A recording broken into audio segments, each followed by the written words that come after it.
در آخری که هیئت وکیلان با راهبران سرداران دعوت یعنی هم پرزیدنت جمهوری تاجیکستان و هم پرزیدنت جمهوری قرقیزستان هیئت وکیلانش معین شد و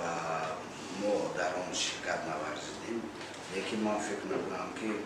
سوالهایی که اونجا هست همه سوالهای سادهش نیست و همش مسئله یک هم یا همش مسئله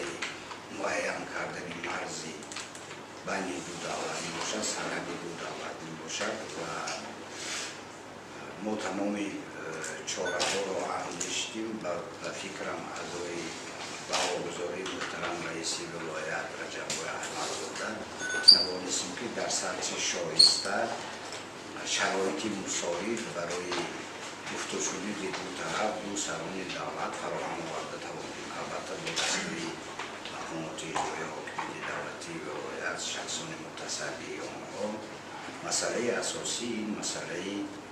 بین‌نهایت وزنی نشون خیلی خوب است. من خوبتر و بهتر می‌دانم این معین کردن مرز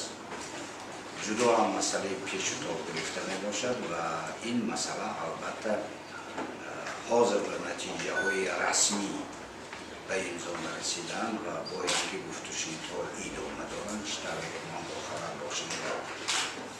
گفتگوهای آینده در جمهوری قرقیزستان باید برگزار گردد و هم مردم تاجیک و باوری دارم که هم مردم قرقیز انتظار هستند. ما شخصا خیلی انتظار هستیم که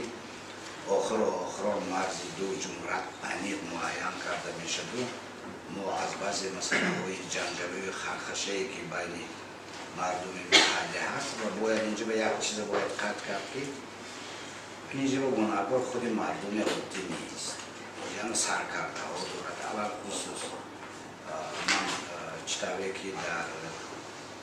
در تاجیکان قریبا سنگ پرتوری به جانب قرقیزستان ندارم و آنها مجبور شدم به اخبارات های ما بعضی سرکرده هایی که از جانب همسایه ها بودن پیش از سفری پرزیدنت جمهوری قرقیزستان بعضی چاره های نسبتی آنها میشه